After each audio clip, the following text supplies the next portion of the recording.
Muy bien, buenas tardes a todas y todos.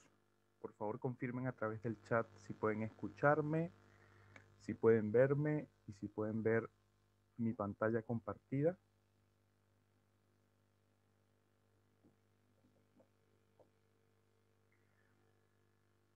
Bien, les agradezco la confirmación. Bienvenidos todos a esta nueva sesión de integración de Derecho Constitucional. Como ya es habitual, al menos durante las 2 primeras semanas del semestre, es para mí un placer acompañarlos. Muy bien, recuerden que el día lunes hicimos una revisión de conceptos esenciales del derecho público y hoy partimos en forma con la revisión de los temas programados para el semestre y quiero que partamos revisando algunas cuestiones relativas a la teoría constitucional y específicamente de la teoría constitucional, aquello que dice relación con el derecho constitucional como disciplina jurídica fundamental. Antes de indicar el contenido de este tema, quiero recordarles que las instrucciones correspondientes a la primera evaluación, es decir, la discusión socializada y evaluada de los textos, bien el titulado Cómo mueren las democracias, o bien el titulado Pinochet, Lagos y nosotros, ya se encuentran publicadas en la sala Classroom y detalladas cada una de las indicaciones correspondientes a esa evaluación. Igualmente recordarles a aquellos que aún tienen dificultades de matrícula y por lo tanto no pueden ingresar a la sala Classroom, que estoy completamente a su disposición a través del correo electrónico que pueden ver en pantalla, lpalacios.docente.uss.cl, a los efectos de atender cualquier consulta e igualmente para remitirles el material, las lecturas sugeridas del curso, así como los 2 textos que serán objeto de evaluación. Insisto, ¿no? en esa disposición para aquellos que aún no pueden ingresar a la plataforma por diversas razones. Estoy plenamente disponible a través del correo electrónico para remitirles las lecturas sugeridas, las lecturas correspondientes a la primera evaluación y por supuesto para atender cualquier duda que pueda surgir o que puedan tener. Muy bien, recuerden que el día lunes conversamos específicamente sobre democracia, derechos humanos, división de poderes. Y democracia, derechos humanos, división de poderes están considerablemente vinculados al derecho público y específicamente al derecho constitucional. ¿Por qué razón? Porque el derecho constitucional es una fundamental disciplina del derecho y quiero que lo abordemos inicialmente como una disciplina jurídica y no como es habitual referirnos a cualquier disciplina del derecho como un conjunto de normas. Efectivamente, el derecho constitucional o la denominación derecho constitucional es una categoría que segmenta un conjunto de normas que se estiman son fundamentales para la organización de la vida del Estado y, por supuesto, para la definición del contenido y alcance de los derechos fundamentales. Pero más allá del conjunto de normas, el derecho constitucional es una disciplina con un importante grado de autonomía respecto a otras disciplinas y con una tradición importante. Y por tradición me refiero al desarrollo de teorías, por supuesto al desarrollo de tesis relacionadas a las temáticas de interés al derecho constitucional y ustedes pueden, por supuesto, teniendo como referencia la lectura sugerida para esta primera unidad, verificar el breve desarrollo que expone el profesor Hugo Tórtora Aravena en la guía de lectura respecto a la teoría constitucional. El derecho constitucional es un conjunto de normas, desde luego, pero adicionalmente se entiende como una disciplina de estudio cuya fuente fundamental de interés son las normas de naturaleza constitucional. No solo la Constitución, por supuesto, la Constitución es la norma de normas, pero hay un conjunto de normas que tienen características, naturaleza o jerarquía igualmente constitucional. Y esas son las de especial interés para el derecho constitucional. Bien, partamos entonces por precisar una definición y a la par identificar las características centrales de esta disciplina jurídica, del derecho constitucional. Hoy estamos hablando del derecho constitucional disciplina, área de estudio, segmentación de un conjunto de normas que a su vez son fuentes para los estudiosos del derecho constitucional. Primero, comparto con ustedes y por favor recuerden hacer sus preguntas, comentarios a través del chat o haciendo uso del micrófono, como ustedes bien lo estimen. Parto compartiendo con ustedes la definición que propone el académico Pablo Aponte. Y esta definición que propone Pablo Aponte no es una definición de derecho constitucional, es una definición de constitución. Y por supuesto hay una clara relación entre la Constitución, ese importante instrumento jurídico, y el área de interés o el objeto de interés del derecho constitucional. Definir a la Constitución en buena medida nos permite comprender los contenidos y las características centrales del derecho constitucional. Señala Pablo Aponte, es la que señala la forma y estructura legal del Estado, la competencia y límite de sus poderes y los derechos y deberes fundamentales del ciudadano, con el fin de asegurar su disfrute real y efectivo mediante el establecimiento del Estado de Derecho.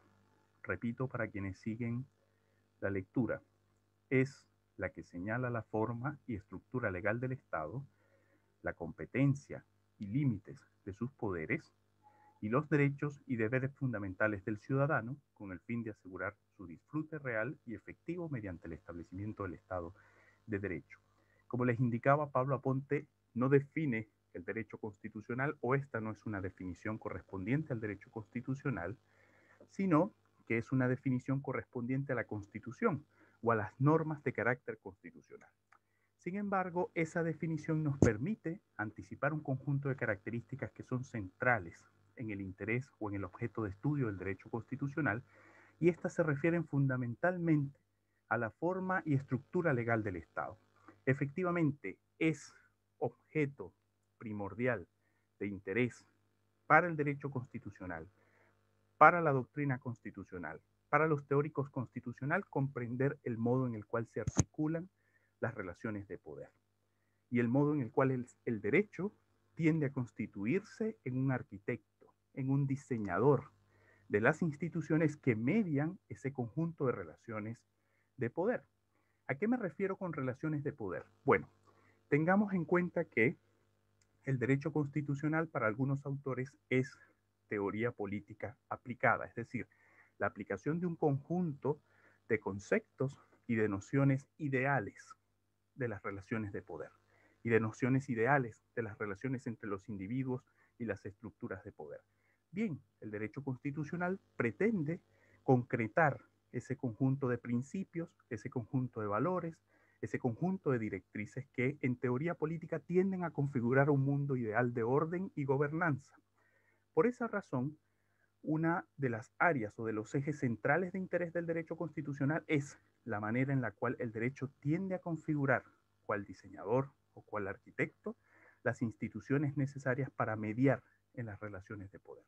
Y que al mismo tiempo esos procesos que se instauran a través de las relaciones de poder concreten formas de poder claras, concreten formas de poder reales. Y allí nosotros podríamos remitirnos en un nivel mucho más básico, más allá de lo teórico, centrándonos en lo práctico, y encontrar que las normas constitucionales tienden, al menos si hacemos una revisión de las normas constitucionales de carácter liberal, occidentalizadas, tienden a compartir una estructura común. Y esa estructura común, por supuesto, parte por la declaración de principios, por el preámbulo, aunque como ustedes bien saben, y si hoy no lo recuerdan, ya lo recuerdan, La Constitución política chilena no tiene un preámbulo, pero en general, ¿no? Si hacemos una revisión de las constituciones vigentes, constituciones liberales, occidentales, observaremos un patrón común en el diseño de su estructura. Y ese patrón común en el diseño de su estructura pasa por partir con un conjunto de principios que son conocidos en el ordenamiento chileno como las bases de la institucionalidad. Algunas de ellas tienen un preámbulo, que es esencialmente una declaración política y una declaración de principios de los motivos que mueven a una determinada generación política a promulgar ese instrumento constitucional. Luego, en ese mismo orden de la estructura común de las constituciones actuales, se observa la parte dogmática de la Constitución que contiene los derechos, deberes y garantías. Y finalmente, hay una parte orgánica constitucional. Y esa parte orgánica constitucional es la que recoge en términos normativos y de codificación de las normas constitucionales todo aquello referido a la forma y estructura legal del Estado. Y por forma y estructura legal del Estado, efectivamente nos estamos refiriendo a la forma de gobierno, a la forma de Estado, al régimen político.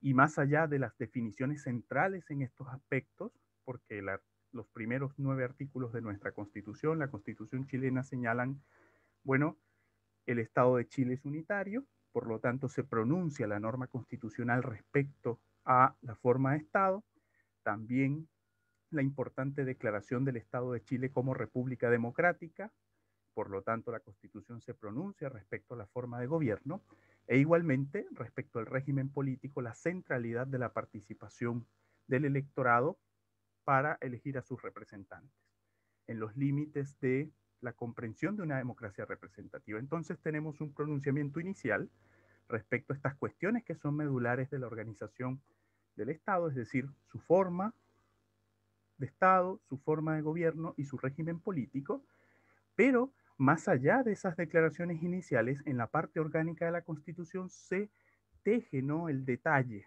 de la organización institucional para concretar efectivamente cada una de estas declaraciones. Y por lo tanto observamos que en la parte orgánica de la Constitución se establece la distribución del poder público en su dimensión nacional, se establece la distribución del poder público en su dimensión regional, se establece la distribución del poder público en su dimensión local, señalando las autoridades que ejercen cada uno de los que ejercen, ¿no?, la representación de cada uno de los órganos de poder, así como las atribuciones y competencias respectivas. Esto en relación al poder ejecutivo, el poder legislativo, el poder judicial, por supuesto, los órganos constitucionales complementarios, como la Contraloría General de la República, el Banco Central de Chile, las Fuerzas Armadas y los cuerpos de orden y seguridad, el servicio electoral, los tribunales especializados y bien, este importante abanico, ¿no?, de órganos del poder público. Entonces, es de especial interés para el derecho constitucional el modo en el cual el Estado se organiza. Y la norma constitucional y las normas de naturaleza o jerarquía constitucional que son complementarias establecen el diseño, ¿no?, establecen las bases de diseño de la organización del poder público. Desde luego es inobjetable que luego, y lo señalábamos en la clase del día lunes respecto a la discusión sobre, o a la pregunta sobre el ejercicio de la función de control jurisdiccional en manos de las altas cortes con competencias especializadas en garantía, ¿no?, de la norma constitucional, como el Tribunal Constitucional, eh, nos referíamos a la relevancia que tiene en las normas constitucionales actuales la presencia o el reconocimiento de los derechos fundamentales. Hay, digamos, una dualidad de fuentes actualmente respecto a los derechos fundamentales, a este conjunto de garantías mínimas para la existencia digna del hombre, del ser humano. Por supuesto, una muy clara es el derecho internacional de los derechos humanos y el conjunto de instrumentos normativos, este conjunto de bloques normativos que se produce en el marco de organizaciones internacionales y que a su vez los estados se obligan al cumplimiento de determinadas prestaciones y a la garantía de determinados derechos, pero por supuesto cuando este conjunto de normas son recepcionadas por el derecho nacional, adquieren este rasgo o este matiz de derechos fundamentales. Y son derechos fundamentales porque el Estado no solamente los reconoce, sino que ha de instaurar un conjunto de mecanismos, ha de instaurar un conjunto de prácticas institucionales y de hechos institucionales destinados a asegurar su efectiva vigencia. Y por lo tanto son ampliamente desarrollados por el derecho nacional. Desde luego mediado, ¿no?, por la intervención del legislador en el ejercicio de su función de legislar y de dotar de contenido y de progresividad, de nuevos alcances, los derechos fundamentales. Pero esto viene a integrarse a las constituciones políticas, a las constituciones nacionales. Algunos autores observan, ¿no?, esta tendencia de constitucionalización de los derechos fundamentales luego, ¿no?, o a partir de las normas constitucionales que nacen posterior a la Segunda Guerra, ¿no? Por eso se habla de este derecho constitucional de la posguerra. No estoy diciendo que no se reconocían derechos o que no había derechos previos a la Segunda Guerra Mundial, sino que tienden a incorporarse importantes innovaciones en las constituciones nacionales que surgen posterior a la Segunda Guerra Mundial relativas a los derechos humanos que pasados, digamos, por el filtro del derecho nacional, los llamamos derechos fundamentales. Entonces, las normas dejan de ser una mera declaración de principios, las normas constitucionales dejan de ser una mera declaración de principios para convertirse en instrumentos que no solamente contienen declaraciones políticas, hasta casi poéticas si se quiere, sino que contienen dentro de sí un conjunto de normas que requieren ser aplicadas. De allí estas ideas en torno a la eficacia de la norma constitucional. Probablemente antes de la llegada, ¿no?, del arribo de los derechos fundamentales a las normas constitucionales, estas tenían ese mero matiz de ser un instrumento de declaración política, un conjunto de acuerdos muy generales, muy genéricos para la convivencia y algunos rasgos, por supuesto, importantes para la organización del Estado, pero nada se decía respecto a la relación de los individuos con el Estado mediada por los derechos fundamentales, entendiendo o partiendo de la comprensión que este conjunto de derechos fundamentales regula la relación entre el Estado y sus ciudadanos, entre la administración y sus administrados.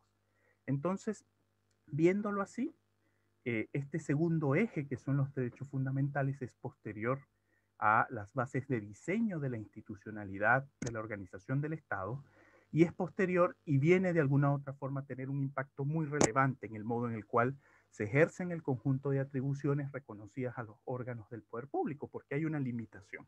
Y esa limitación es el respeto, es la garantía, es el reconocimiento de los derechos fundamentales, que por supuesto va más allá de una mera declaración de reconocimiento y como les señalaba, construye, ¿no?, toda una estructura institucional dirigida a asegurar estos derechos. Entonces ya las normas constitucionales dan un salto en su relevancia.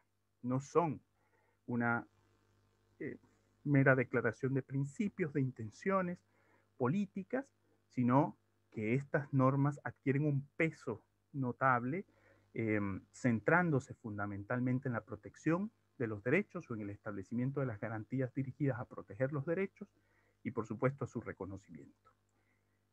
Allí entonces tenemos, ¿no?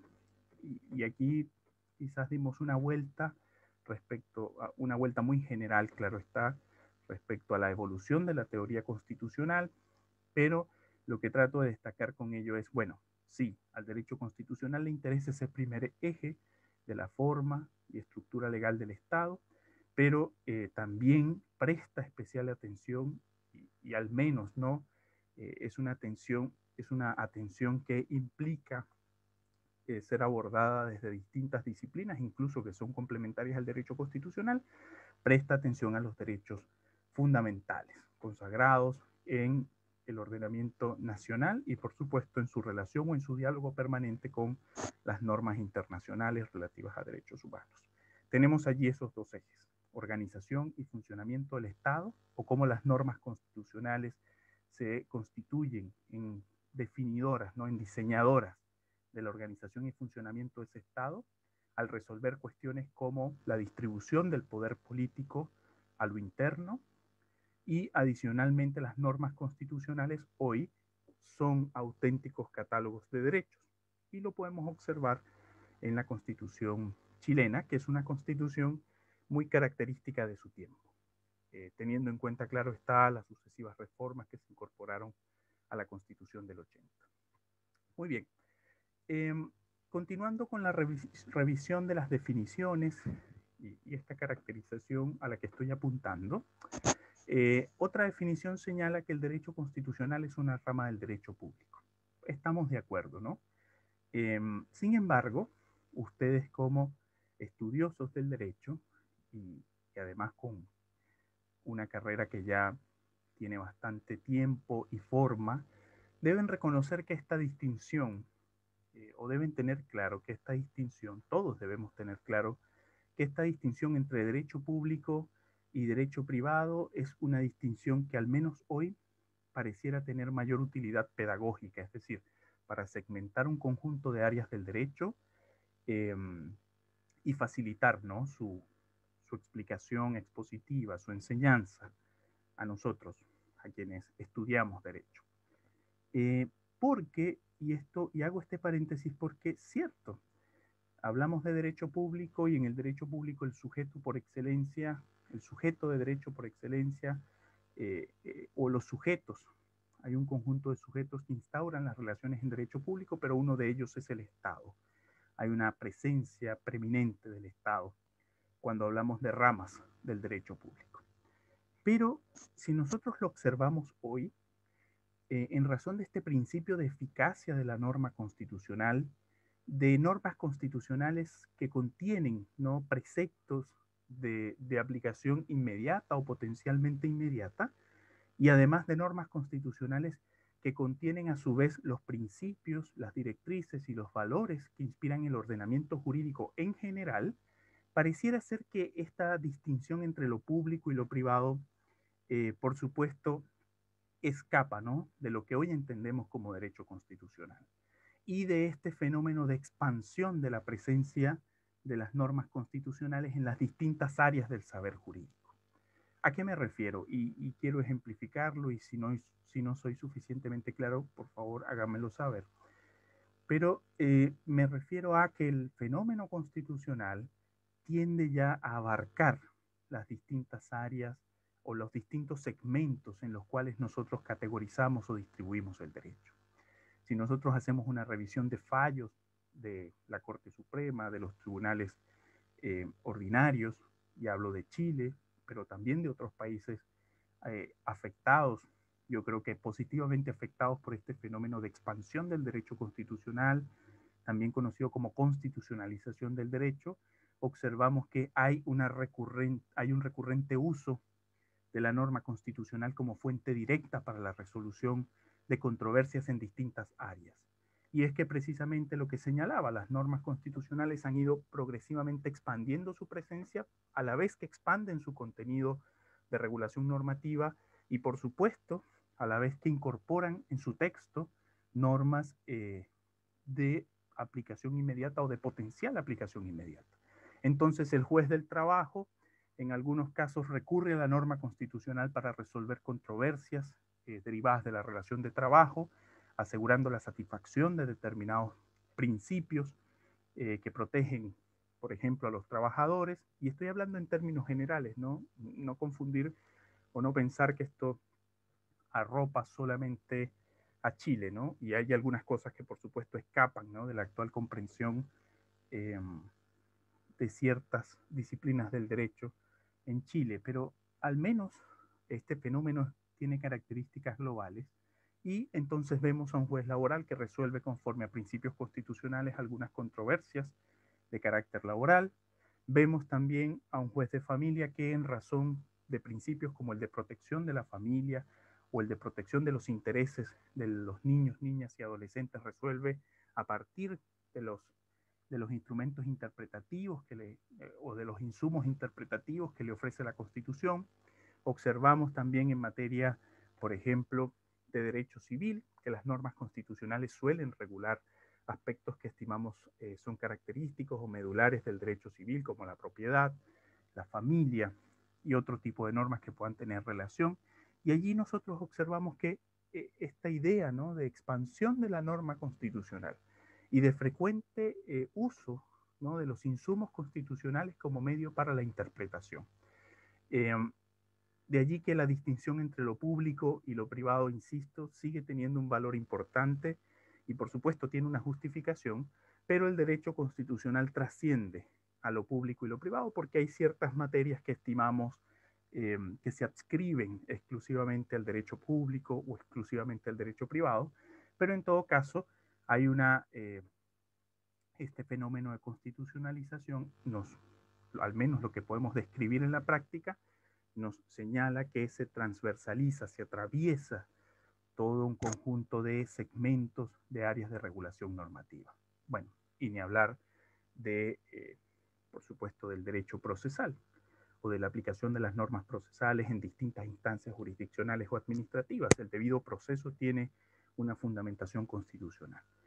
Entonces, allí tenemos eso y cada vez más las normas constitucionales suelen a su vez incorporar disposiciones, aunque sea de disposiciones normativas generales, que son, insisto, de medular o central interés para determinada área del derecho. Señalaba los ejemplos de la legislación familiar, el derecho civil, por supuesto, y otras disposiciones como de derecho público, por ejemplo, en materia de concesiones.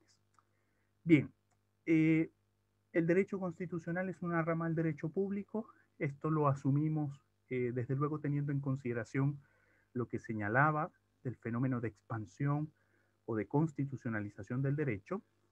Este campo de estudio incluye el análisis de las leyes fundamentales que definen un Estado. Y claro está, y aquí yo partía, ¿no?, con esta distinción. Habitualmente se nos enseña en la Facultad de Derecho a cualquier definición de cualquier rama del derecho partir por señalar que se trata de un conjunto de normas.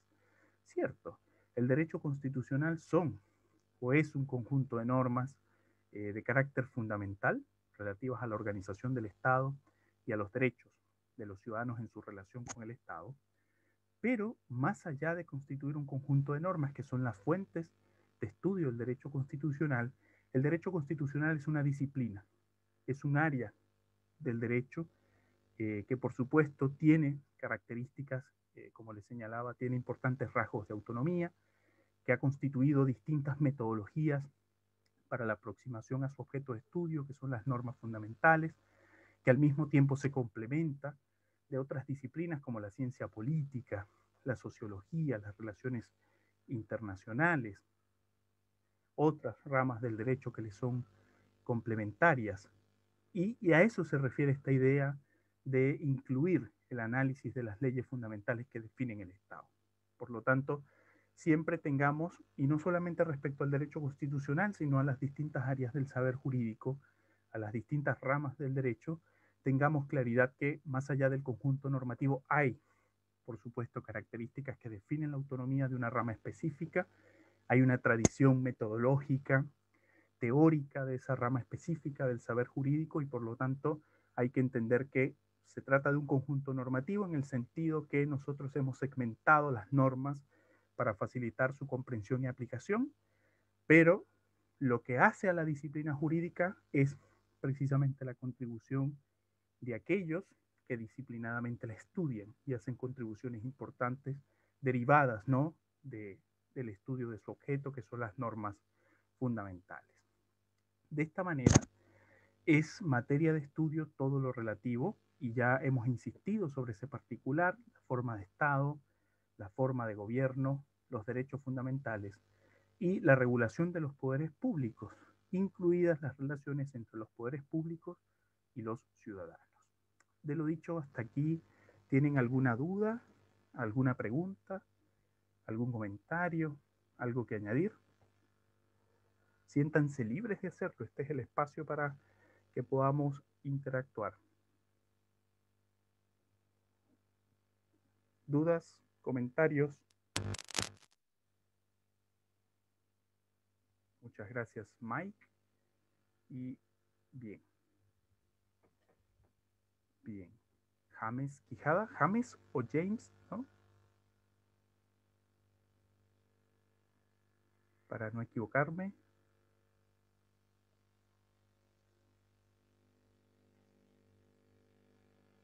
O James, James. Oh, perfecto. Muchas gracias, James. Tenía la duda, eh, pero bueno, les pregunto porque ya luego, al pasar los días, nos conoceremos al menos virtualmente. Bien, gracias por la aclaratoria, James. Muy bien, continuamos entonces. Por favor, recuerden que este es el espacio para que interactuemos, donde ustedes pueden plantear sus dudas. Hoy no incorporé, digamos, la dinámica de preguntas, pero será incorporada, digamos, en las próximas sesiones de clase, porque es una clase que tiene estas características expositivas y que busca que ustedes recuerden, ¿no? Al menos las praxis eh, o las ideas más importantes de Derecho Constitucional 1, Derecho Constitucional 2 y Derecho Político, por supuesto, ¿no? Bien, hemos definido entonces el derecho constitucional y como les indicaba, identificamos algunas de sus características centrales. Solamente a los fines de complementar aquello, quiero que hablemos de los ámbitos de aplicación del derecho constitucional. También nos podemos referir al objeto de estudio del derecho constitucional. Por supuesto, el derecho constitucional, y lo reitero en este caso, eh, uno de sus ámbitos de aplicación son las formas de estructuración política y jurídica del Estado.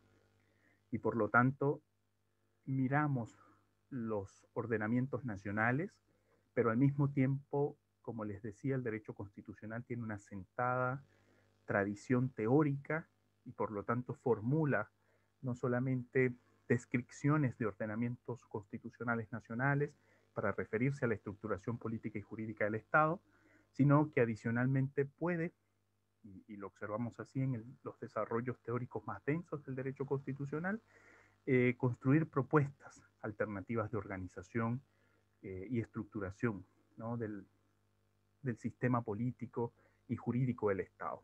Es un área eh, especialmente cultivada por la teoría política y por supuesto en el ámbito del derecho constitucional por estas nociones que ofrece la teoría política aplicadas a la organización y estructuración jurídica y política del Estado.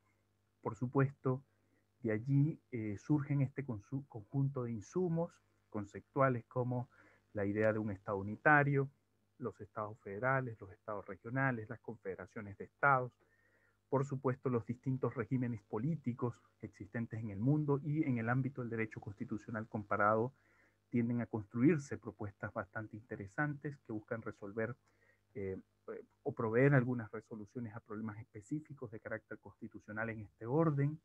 Hoy, por ejemplo, observamos que en el marco de las propuestas, o de las pocas propuestas, ¿no? Porque el debate de las candidaturas a la convención constituyente es, eh, no sé si ustedes comparten mi opinión, es solamente una opinión personal, pero parece ser muy pobre hasta este momento, ¿no? Eh, entonces, pero más allá de eso, al menos en el ámbito académico, se producen interesantes discusiones respecto a la organización del poder público, a la forma de Estado, a la forma de gobierno, algunas propuestas interesantes respecto a eh, otorgar mayores atribuciones al Parlamento y configurar un sistema en el cual sea más robusta la presencia del Parlamento en relación con el Ejecutivo.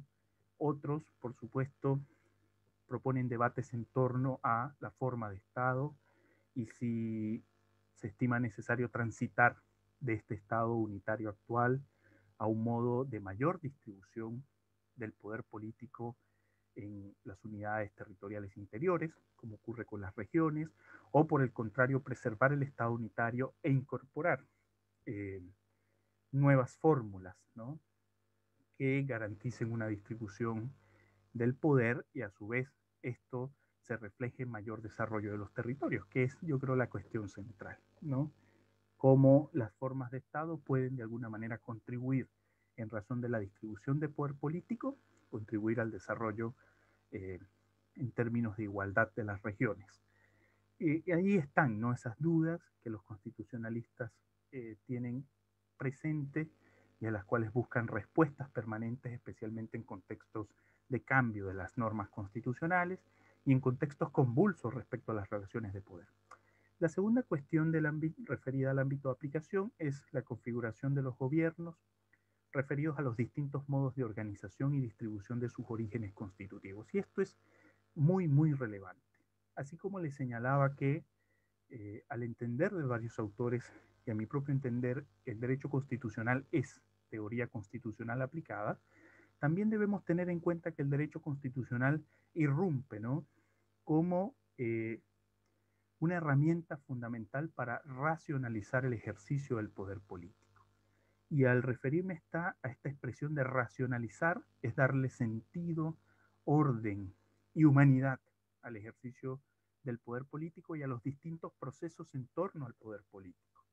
De allí que, bueno, en la norma constitucional nosotros, parte de una generación que ha disfrutado de las bondades en muchos casos de la democracia, entendemos que la violencia no necesariamente es la vía, entendemos que hay distintos mecanismos de participación, hablo en términos generales, entendemos que los cambios de gobierno deben ser pacíficos, que no debe irrumpir una fuerza o un actor atípico, violento, que termine desplazando a las autoridades civiles del gobierno, que fueron electas.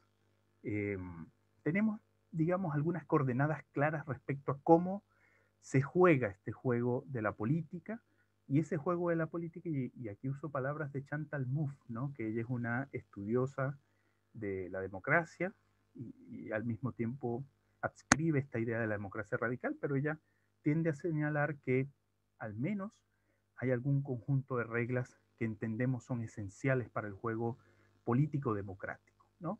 Y yo creo, y por supuesto, no es solamente una creencia, estoy seguro de ello, el derecho constitucional, las normas constitucionales han surgido como un medio para racionalizar el poder. Ya no es legítimo arrebatarlo, no es legítimo violentamente hacerse del poder, sino que la norma constitucional suele establecer los mecanismos para, para ese juego político, en palabras de Chantal Mouffe, y al mismo tiempo para que se suceda la transición de un gobierno a otro. Y esa transición está mediada por la participación de los electores, ¿no?, por la participación de los electores. En ese sentido, las normas constitucionales suelen configurar estas reglas de proceso, reglas del proceso democrático, y por lo tanto se ocupan, ¿no?, nos ocupamos los estudiosos del derecho constitucional de comprender cuáles son esas reglas mediante las cuales se constituye el ejercicio del poder. Efectivamente se materializa una investidura legal de las autoridades. Y por supuesto aquí debemos identificar aquellas autoridades que se constituyen a partir de la elección del electorado, el presidente de la República, los diputados, senadores, ahora cerca los gobernadores, los miembros de la convención, los concejales, luego los consejeros regionales. Bien, esas son autoridades de elección directa, ¿no? El ejercicio de su autoridad se origina, se legitima a partir de la participación del electorado y por supuesto mediante el cumplimiento de estas reglas democráticas, de este conjunto de reglas democráticas. No todas las autoridades en el sistema, ¿no?, en esta preocupación de organización y distribución de los orígenes constitutivos, no todas las autoridades son electas, ¿cierto? Vemos que hay otro grupo de autoridades que son designadas, pero este otro grupo de autoridades suele anclar su legitimidad, por supuesto, en el cumplimiento de los procedimientos normados para acceder al ejercicio de esa función, pero a su vez también ancla su legitimidad en la legitimidad de elección directa de quienes los designan. Por esa razón, observamos estos mecanismos de designación de autoridades, por ejemplo, los miembros del Tribunal Constitucional, los ministros de las Cortes de Apelaciones, los integrantes de la Corte Suprema, están mediados por la manifestación de una autoridad electa directamente por el electorado. ¿Okay? Pero evidentemente su legitimidad es indirecta y se basa fundamentalmente en el cumplimiento de los requisitos y procedimientos legales y en la decisión que lo termina por favorecer derivada de una autoridad que ha sido electa. Esa es la práctica común. Bueno, según estados, diversidad de planteamientos. Por ejemplo, hay estados donde se eligen los jueces, ¿no?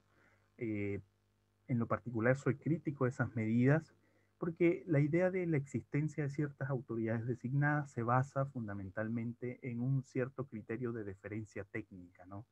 Se valoran más que la popularidad de, del individuo que va a ocupar ese cargo, se valoran más ciertos criterios técnicos, ¿no? Por ejemplo, al designar al Contralor General de la República, evidentemente se cumplen con los requisitos, las condiciones habilitantes establecidas en la norma, pero más allá de eso se busca, ¿no? Que su perfil personal y profesional coincida con las funciones atribuidas a ese órgano.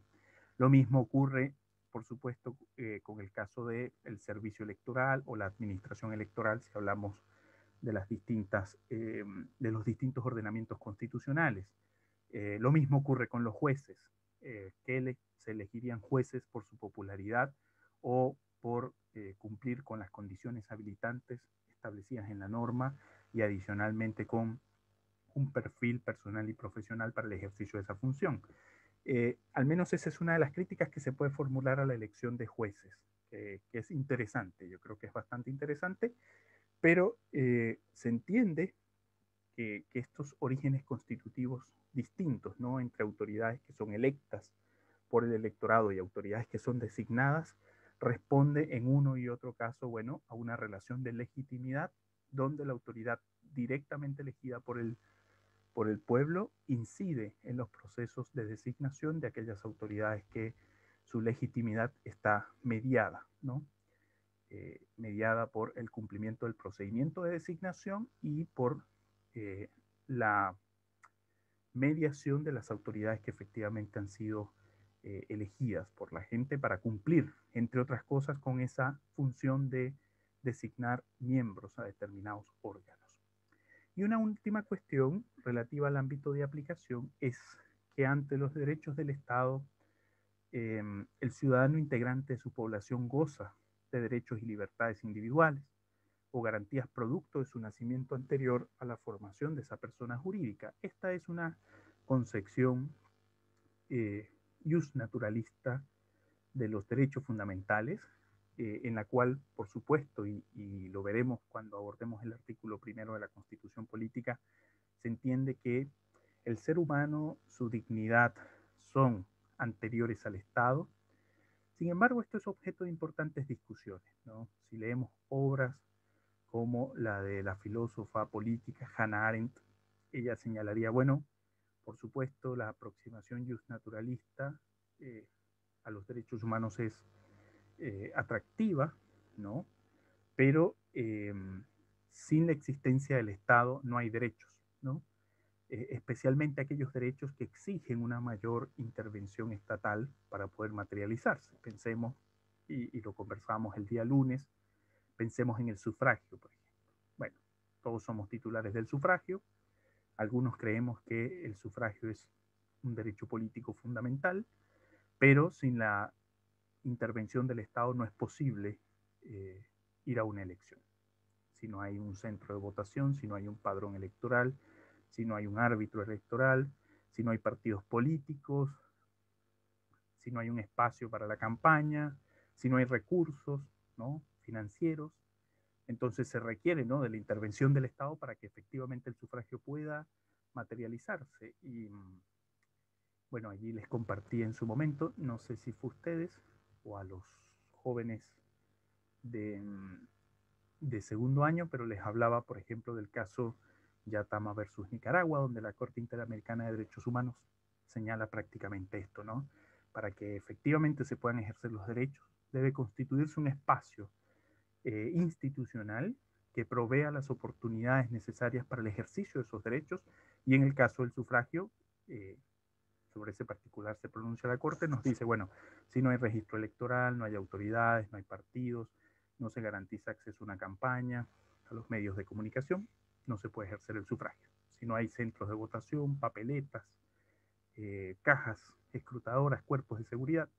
Entonces, claro, en esta idea, pero ahí debemos entenderlo también como que hay un conjunto de libertades, y esto recordando a un autor que si no lo han leído pueden leerlo, que es Isaiah Berlin. Isaiah Berlin hace esta distinción entre libertades positivas y libertades negativas, ¿no? Aquel conjunto de libertades que requieren de la intervención directa del Estado, como ocurre, por ejemplo, eh, con el derecho al sufragio, como ocurriría también con la mayoría de los derechos sociales, por ejemplo, la salud, la educación, la vivienda, requieren de una intervención estatal para asegurarse esos derechos, eh, pero no así, no sería necesaria la intervención, y por el contrario, esa intervención se consideraría como una vulneración respecto a ciertas libertades, por ejemplo, como la de pensamiento, eh, y aquellos ámbitos relativos a la vida privada o individual, ¿no? Al ejercicio de ciertos derechos que son de una naturaleza no relacional. Eh, y entonces allí no se requeriría la intervención del Estado, por el contrario, se estimaría como una lesión a esos derechos. Por ejemplo, la libertad de pensamiento, el culto, ¿no? Decidir profesar la fe, que se estime más conveniente según sus deseos e intereses, por ejemplo.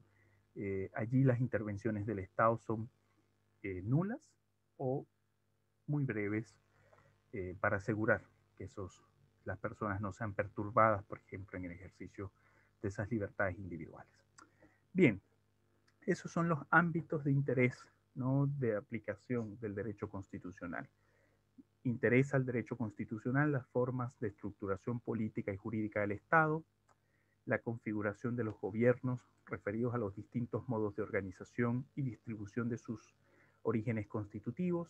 Recuerden siempre la racionalización del poder. Bueno, ya no nos caemos a golpes, ni a palos, ni a plomo, o no debería ser así, al menos nominalmente no lo debemos hacer, sino que la norma constitucional suele establecer las reglas del proceso democrático para acceder al ejercicio de este poder. Eh, y adicionalmente le interesa al derecho constitucional que ante los derechos del Estado, el ciudadano integrante de su población goza de derechos y libertades individuales o garantías producto de su nacimiento anterior a la formación de esa persona jurídica. Y, bien, quiero que avancemos en lo siguiente, ¿no?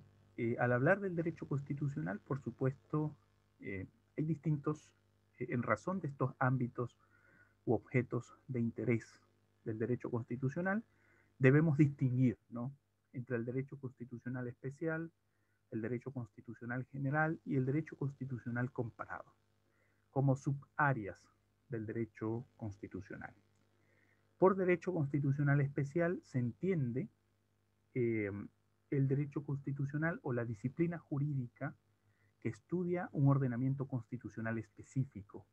Por ejemplo, cuando hablamos de derecho constitucional chileno, derecho constitucional venezolano, derecho constitucional colombiano, se limita al ordenamiento constitucional de un Estado o a un conjunto de normas de jerarquía o naturaleza constitucional de un Estado específico.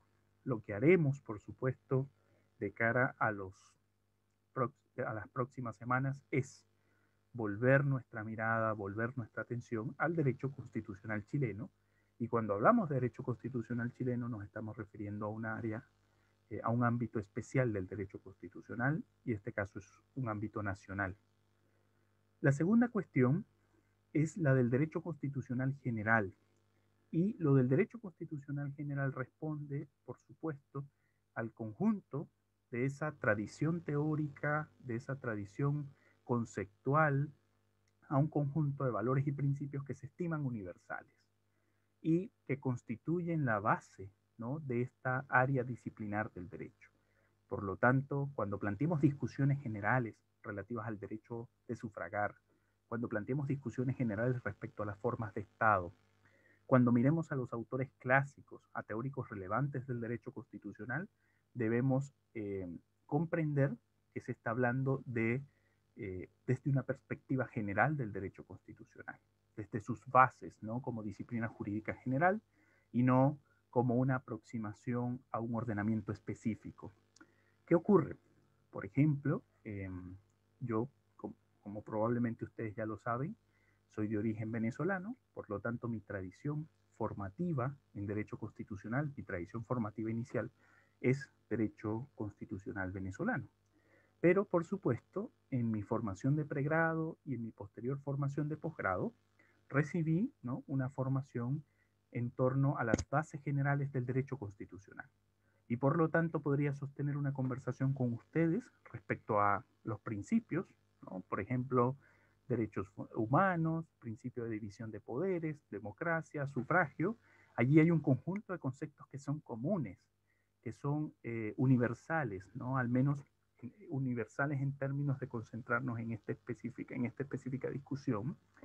Claro, ya luego cuando esto es llevado, digamos, a un ordenamiento específico, allí pueden presentarse, claro está, asimetrías, ¿no?, respecto a la comprensión. Pero cuando estamos en ese primer nivel de conocimiento general del derecho constitucional, estamos precisamente en este ámbito, en una comprensión universal de ciertos conceptos, de ciertos métodos, de ciertas teorías que son comunes a la disciplina. Y lo mismo ocurre, claro está, con otras áreas u otros segmentos del derecho que tienen una tradición muy asentada. Por ejemplo, el derecho civil, el derecho civil y los antecedentes en Roma que son comunes. Por supuesto, el derecho administrativo, que configura un extraordinario desarrollo histórico y jurisprudencial que ha sido asumido, ¿no?, por buena parte de los estados. Entonces, pero en ese ámbito específico es lo general. Ya luego cuando conversamos respecto a instituciones o ordenamientos nacionales, estamos hablando del derecho constitucional especial, pero si hablamos de conceptos, de principios universales, hablamos de derecho constitucional general. Y por supuesto, no puedo dejar de mencionar una de las subáreas del derecho constitucional que nos permite tener una amplia mirada y cuya práctica suele generar importantes resoluciones frente a problemas que pueden ser comunes en la aplicación de disposiciones constitucionales, que es el derecho comparado, ¿no? En este caso, comparar los distintos ordenamientos jurídicos. Por supuesto, en el ámbito del derecho constitucional se han producido importantes ejercicios comparatistas, ¿no?, de distintos ordenamientos constitucionales en ámbitos específicos. Y por supuesto, es común hacerlo cuando en ciertas regiones se responde a una tradición y a una historia común, ¿no? Por ejemplo, en América Latina, algunos autores hablan del derecho constitucional latinoamericano, ¿no? Tratando de señalar aquellos elementos que son comunes entre los distintos ordenamientos. Después de todo, nuestro origen histórico, eh, incluso nuestras cosas buenas y nuestros males son los mismos en muchos casos, y por lo tanto las normas constitucionales como definidoras del Estado y de la organización de la vida política y social suelen tener rasgos comunes. Entonces, bueno, allí se hacen interesantes ejercicios de comparación en distintas áreas temáticas, por ejemplo, estudios comparados relativos a derechos electorales, político-electorales, estudios comparados relativos a formas de organización. Vemos, ¿no?, en esto que les señalaba de la discusión relativa a la transformación del Estado chileno, cómo se recurre a la experiencia comparada para comprender, ¿no?, el modo de regulación y los efectos de la aplicación de determinadas formas de Estado, de determinadas formas de gobierno, de determinados regímenes políticos, de determinadas formas de integración eh, regional. Entonces allí tenemos elementos de comparación. Y la comparación evidentemente tiene el propósito de mirar más allá de nuestros ordenamientos nacionales y a partir de ese ejercicio de comprender reflexivamente la existencia de otras instituciones, ver si éstas pueden constituir medios para para solucionar problemas institucionales, problemas políticos, problemas de legitimidad, o por el contrario debemos descartarlas, porque en una primera aproximación nos parecen maravillosas, pero luego vemos que en términos prácticos en esos estados no resultaron tan bien. Como por ejemplo, eh, observo también que del debate constitucional se ha hecho mucha, o al menos en el debate previo, ¿no?, al proceso constituyente, se hizo mucha alusión al proceso constituyente de Finlandia, ¿no? Interesante por demás, porque en Finlandia una primera etapa del proceso seleccionó mediante sorteo a un numeroso grupo de personas para que este grupo de personas expresara las bases generales de un proyecto constitucional en el sentido de señalar cuáles estimaban eran los principios. Algo similar a, a, la experiencia que se llevó a cabo con los primeros pasos del proceso constituyente que pretendía llevar a cabo el último gobierno de la expresidenta Michelle Bachelet, ¿no?, con estas reuniones en los territorios donde las personas respondían a un cuestionario y esas respuestas al final se entendían como en la construcción de un conjunto de principios. Lo mismo ocurrió en Finlandia, pero con un numeroso grupo de personas designadas mediante sorteo. Claro, hasta ahí es maravilloso. Luego también se destaca del proceso constituyente finlandés la interactividad, ¿no?, la incorporación de tecnologías de la comunicación e información para acercar a los ciudadanos al funcionamiento del proceso constituyente, pero, y eso también sirvió para que se formularan miles de propuestas a las personas que estaban a cargo de esto, eh, pero el resultado es que hoy, bueno, de ese proceso no surgió una constitución para Finlandia, porque hubo problemas logísticos severos para eh, reseccionar toda esa información y sistematizarla. Por supuesto, conflictos políticos internos entre aquellos que tenían un rol relevante en este proceso. Eh, Luego, ese extraordinario mecanismo de selección por sorteo que generó una participación ciudadana importante, se vio opacado por la importante presencia de los partidos políticos de ese país y de la intervención de ciertas personalidades. Pareciera que este proceso constituyente en definitiva se le arrebató a la ciudadanía y terminó dentro de una compleja estructura burocrática, la cual finalmente no, porque finalmente le correspondía al Congreso aprobar ese proyecto de nueva constitución y esto, dado los vaivenes de la política, no ocurrió, ¿no? Entonces, claro, se habla mucho de Finlandia respecto a estos dos interesantes aspectos, que fue la selección por sorteo de un grupo de ciudadanos y el carácter interactivo que tuvo inicialmente el órgano constituyente, pero ya luego vemos que en la práctica hizo aguas el modelo, ¿no? Eso respecto a la idea de comparar. El comparar nos permite entonces decir, bueno, son interesantes estas fases o estos ámbitos claves de ese proceso constituyente, pero no son, generan problemas otras de esas fases, ¿no? ¿Me explico? Hasta ahora todo claro, muchachos y muchachas.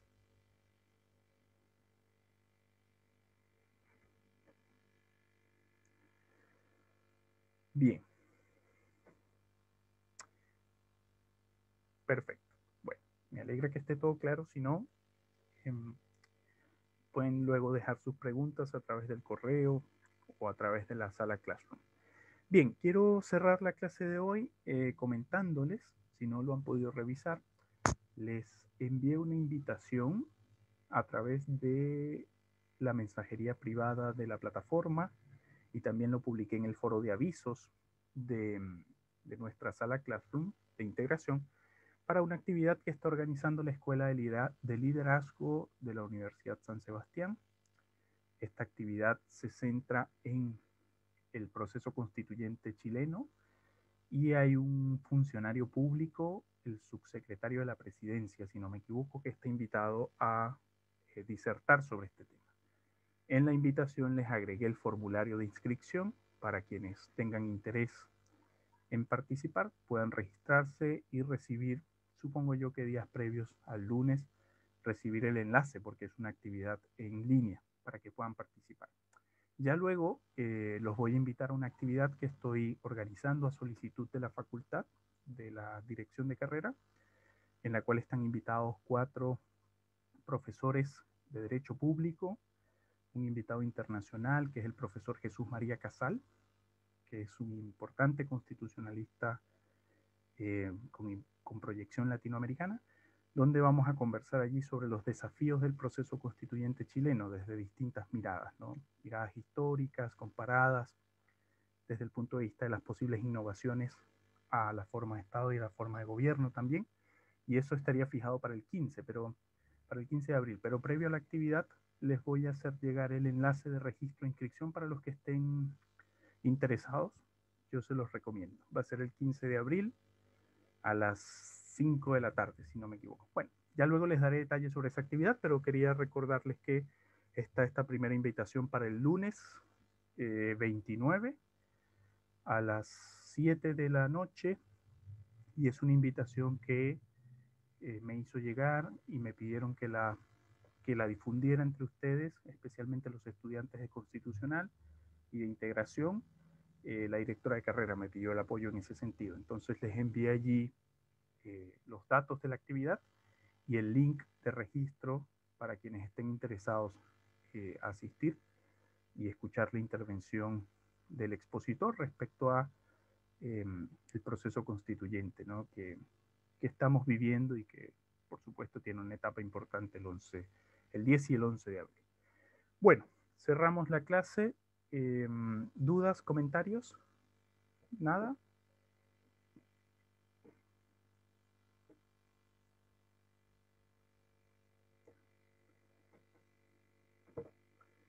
Muy bien. Si surgen dudas luego, me las hacen saber. Nos vemos entonces el día lunes que tenemos nuestra clase.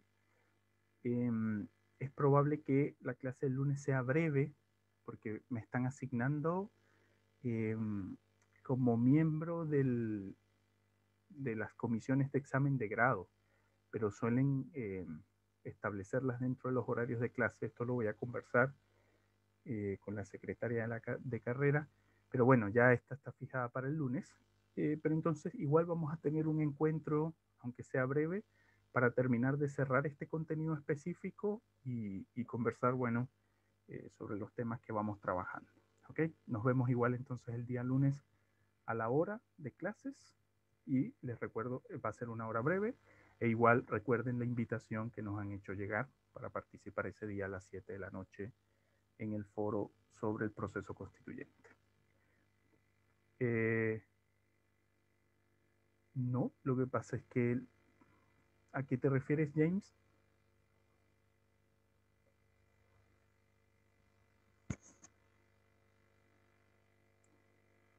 Presentaciones. Hola, profe, ¿me escucha?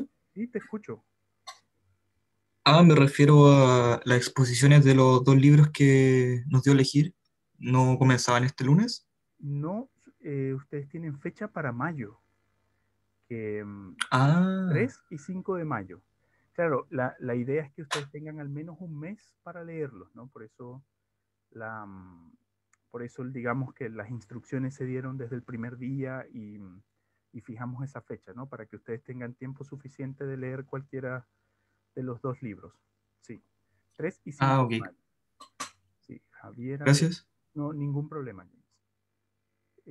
Una consulta, estas clases sí están grabadas y en Classroom, Javiera.